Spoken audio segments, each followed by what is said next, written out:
आदाब। इलाही बना मेरा फूले फले, इलाही बना मेरा फूले फले, मुबारक सलामत की नौबत बजे। किसी की हो शादी किसी की छठी हो, मुबारक सलामत के हों सिलसिले। इस गाने के बोल सुनकर जिन लोगों ने लखनऊ की शादियां अटेंड की हैं उनको कुछ ख़ास लोग याद आ रहे होंगे कि जो शादी के मौक़ों पर इस तरह के बहुत से गाने गाती थीं और अब भी गाती हैं बहुत से पुराने घरों में। और वो औरतें जो ये गाने गाती हैं और रस्में वगैरह अदा करवाती हैं उनको कहते हैं मीरासने। मीरासने लखनऊ की शादियों का जो पुरानी तरह की शादियां थीं, जो कदीम शादियां थीं, उसके बाद जो रिवायती अंदाज था शादियों का, उसका एक ख़ास जुज़ हुआ करती थी और अब धीरे धीरे वो बहुत कम हो गया है इनका पार्टिसिपेशन शादियों में। अब ये जानना ज़रूरी है कि ये मीरासने आखिर मीरासने क्यों कहलाती हैं। इसके लिए इस लफ्ज़ को थोड़ा सा समझना होगा जिसका नाम है मीरास। मीरास अरबी भाषा का लफ्ज़ है, यानी अरबी ज़बान का, जिसके माने होते हैं इनहेरिटेंस, उत्तराधिकार किसी को मिलना, यानी किसी को कुछ चीज़ें मीरास में मिलना ख़ानदानी तौर पर। क्योंकि ये गाने बजाने वाले लोग जो हैं, जिनको राजस्थान में अक्सर पखावजी भी कहते हैं क्योंकि पखावज भी बजाते हैं, पंजाब में भी इनको पखावजी भी कहते हैं, और जो ये इसी तरह से शादी ब्याह में जाके गाने गाते हैं। लेकिन हर एक क्या नहीं गाते हैं, ये उन क्या गाते हैं कि जो ख़ानदान इनको मीरास में मिले होते हैं, जिन ख़ानदानों में ये ख़ानदानी तौर पर जाते हैं गाने बजाने के लिए, तो ये वहाँ के मीरासी कहलाते हैं। और वो लोग कि जिनको ये मीरास में मिले होते हैं वो भी इनको मीरासी कहते हैं, उनको भी ख़ानदानी तौर पर ये लोग मिले होते हैं। जब कहीं शादी ब्याह होता है तो उसमें इनको खबर करवा दी जाती है कि भाई ये शादी है। उससे काफ़ी दिन पहले ये लोग आ जाते हैं ढोलके लेके, और जो भी इनके इंस्ट्रूमेंट्स होते हैं वो लेके आते हैं और अच्छे अच्छे गाने गाते हैं। मीरासी तो ये तो मर्द होते थे, लेकिन अवध में आते आते, और ये दिल्ली से ये सिलसिला शुरू हुआ था कि महल सराओं में जब कुछ प्रोग्राम होते थे, यानी लेडीज़ क्वार्टर्स में मुग़ल जो शहज़ादियाँ थीं, जो बेगमात थीं, तो वहाँ इनकी औरतें जाके गाना गाती थीं। तो इसलिए मीरासी मर्द हुए और मीरासने हो गई औरतें। दिल्ली दरबार में ये लोग जाते तो थे, लेकिन दिल्ली शहर में नहीं रहते थे। ये शहदरा, सीलमपुर वगैरह जो अतराफ़ के इलाके थे वहाँ रहते थे। धीरे धीरे मीरासी जो थे वो फैल गए उत्तर भारत के और भी इलाक़ों में, यानी मेरठ, मुजफ्फरनगर, बुलंदशहर वगैरह वगैरह में। वहाँ भी जो रोहसा थे, रईस लोग थे, ख़ानदानी लोग थे, उनकी ड्योढ़ियों पर, महलों पर ये लोग शादी और खुशी के मौक़ों पर जाकर गाते थे, और इनकी औरतें भी जाके गाती थी। अवध में आते आते इनका अंदाज़ जो था वो कुछ बदल गया। लेकिन अवध से पहले ये लोग बिहार में भी आपको मीरासी बहुत मिलेंगे। वहाँ भी जो पुराने रईस थे, हिंदू मुसलमान दोनों में, उनके यहाँ इसका तरीक़ा था मीरासियों का। अवध में आते आते जो हमने आपसे अर्ज़ किया कि इनका तरीक़ा और जो अंदाज़ था वो बदल गया। वो ये हो गया कि ये लोग शहरी हो गए। अब ये देहातों में नहीं रहते थे। जो देहातों के रईस और ताल्लुक़दार थे उनके मीरासी अलग थे, लेकिन नवाबीन अवध जो लखनऊ में रहते थे उनके मीरासी जो थे वो बिल्कुल अर्बनाइज थे। क्योंकि लखनऊ की तहज़ीब जो है, जिस तहज़ीब के लिए अवध को या लखनऊ को जाना जाता है, वो ख़ास शहरी तहज़ीब है। तो इनकी औरतों का बेगमात से इसका ऐसा कुछ रब्त कायम हुआ, आना जाना शुरू हुआ ड्योढ़ियों में, घरों में, कि इन्होंने बेगमाती ज़बान बोलना शुरू कर। बेगमाती ज़बान से मतलब ये नहीं है कि जो बेगमात कैसरबाग के महलों में बोलती थी। बेगमाती ज़बान अवध के हवाले से उस ज़बान को कहते हैं जो लखनऊ में घरों की औरतों की ज़बान होती थी, ड्योढ़ियों की ज़बान, बावर्ची खानों की ज़बान, जिसको बेगमात भी बोलती थी, घर की औरतें भी बोलती थी, और मुलाजिमाएँ जिनको बुआएँ कहते थे वगैरह वो भी बोलती थी। तो वही मुहावरे इन्होंने सीख लिए। अब ये बिल्कुल रम गई लखनऊ के माहौल में। लेकिन जो अतराफ़ के लखनऊ के जो ताल्लुक़दार वगैरह थे उनके यहाँ देहातों में ही रहती थी मीरासने, और वहाँ इनका एक काम ये भी था शादियाँ ठहराना, क्योंकि ये मीरासने थी, पूरी मीरास जानती थी ख़ानदानों की, तो ये शादियाँ भी ठहराती थी। लखनऊ में ये काम, जैसा हमने एक और एपिसोड में आपसे पहले अर्ज़ किया था, ये मुशाताएँ या मशाताएँ करती थी। अब होता ये था कि जब कहीं शादी होती थी किसी घर में, तो उनके जो ख़ानदानी मीरासने होती थी उनको इत्तला कर दी जाती थी कि शादी ठहर गई और ये रस्में इस दिन होंगी। ये लोग आ जाती थी अपने।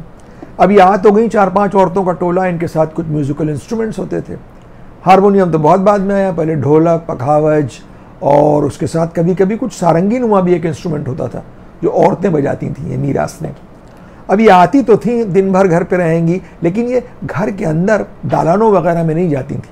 जहाँ बेगमात बैठती थी वहाँ मसनद बिछी हुई है, वहाँ कालीन बिछे हुए हैं, और पूरे घर में ज़मीन का फ़र्श है। अब वो ज़मीन का फ़र्श अंगनाई तक गया, आंगन तक, तो अंगनाई के एक कोने में ये लोग उस सफ़ेद चांदनी को उलट के दरी पर बैठकर गाने गाती थी।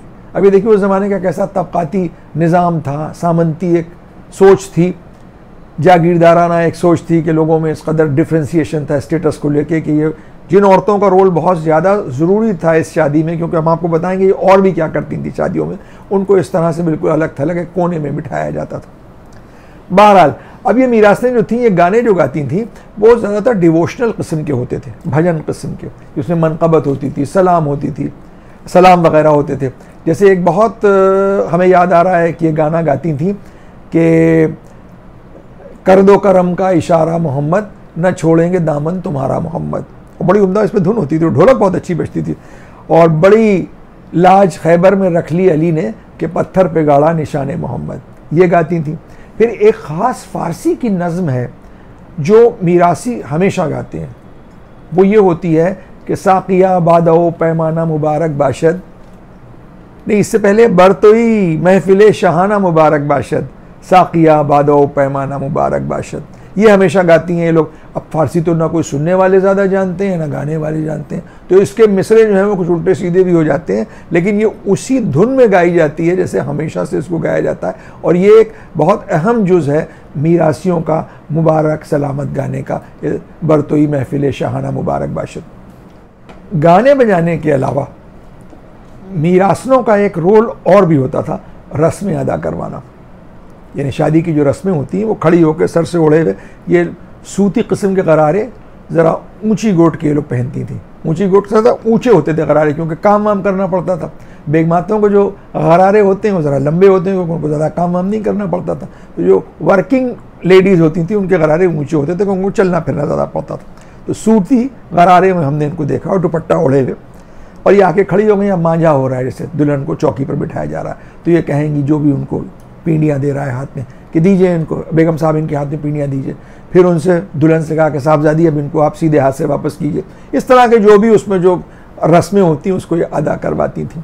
और उसके बाद एक रस्म बहुत होती है, मांझों में आज भी होती है लखनऊ में, जब चौकी पर से दुल्हन उड़ जाती है तो जो लड़कियाँ जिनकी शादी नहीं हुई होती है, ये बड़ा मजाक भी होता है, उनको लोग कहते हैं कि इस पे पैर रख दो, अच्छा शगुन होगा, फ़ौरन जल्दी से तुम्हारे यहाँ भी शादी, तुम्हारी भी शादी हो जाएगी। तो ये रस्में भी जो है मीरास ने सबको बुलाती है, साहबजादी आप आइए, आप पैर रखिए, ऐ साहबजादी आप कहाँ जानी, लड़कियाँ छुपती भी थी, एक मजाक बनता है।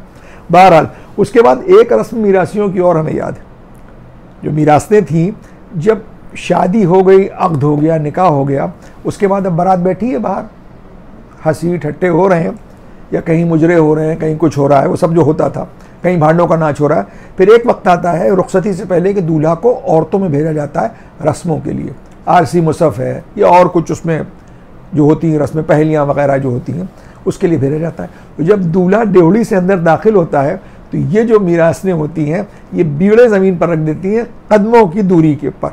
बीड़ा, पान का बीड़ा, वो नाड़े से कलावे से बंधा हुआ, उसमें उसको एक डोर भी होती है, और जिससे छेड़छाड़ भी करती हैं, अक्सर खींच लेती हैं। दूल्हा झुकता है, उसको उठाता है और फिर किसी को दे देता है, अपनी बहन को, मुमानी, जो भी उनके साथ हो उनको। और फिर ये उससे एक हंसी मजाक भी होता है कि वो उठा नहीं पा रहे हैं, और गाना गाती हैं, बने झुकी झुकी जइयो रे ससुराल गलियाँ, बने झुकी झुकी जइयो रे ससुराल गलियाँ, बने मांझा जो लाई तेरी हूर परियाँ, जिनके लंबे लंबे बाल और रसीली अखियाँ।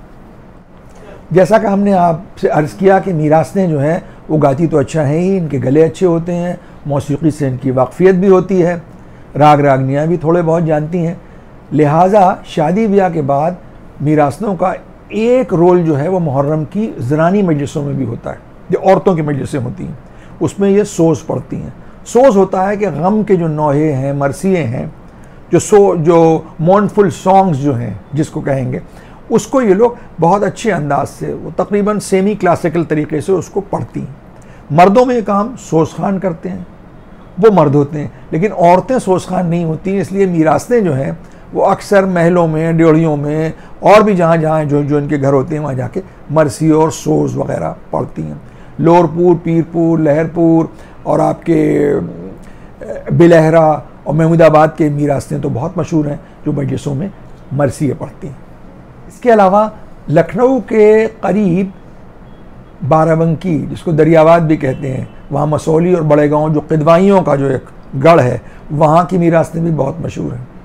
उनके यहाँ भी शादी ब्याह में मीरासनें ज़रूर बुलाई जाती हैं। और किदवाइयों की जो शहरों में भी शादियाँ होती हैं तो वहाँ की उनके गाँव की मीरासनें जो हैं वो आकर गाना बजाना करती हैं। तो ये था बहुत ही मुख्तसर तस्करा मीरासनों और मीरासियों के बारे में। अगले एपिसोड में हम आपको बताएंगे अवध की शादियों का एक और जुज़ हुआ करती थी, डोमनियाँ, उनके बारे में। इजाज़त लेने से पहले वही गुजारिश कि आप हजरात इस चैनल को देखते रहें, अपने दोस्तों को भी दिखाएं और उनसे इसको सब्सक्राइब करवाएं, क्योंकि ये चैनल आपका ही है जिसका नाम है कल्चर बाज़ार। बेहतर होगा कि आप इसे यूट्यूब पर देखा करें और बेल का आइकन आप ज़रूर दबाएं ताकि आपको टाइमली नोटिफिकेशन मिलते रहें। इजाज़त चाहते हैं अपने दोस्त महमूद आबदी को इजाज़त दीजिए। अगली मरतबा फिर मुलाकात होगी, तब तक के लिए खुदा हाफिज़, आदाब।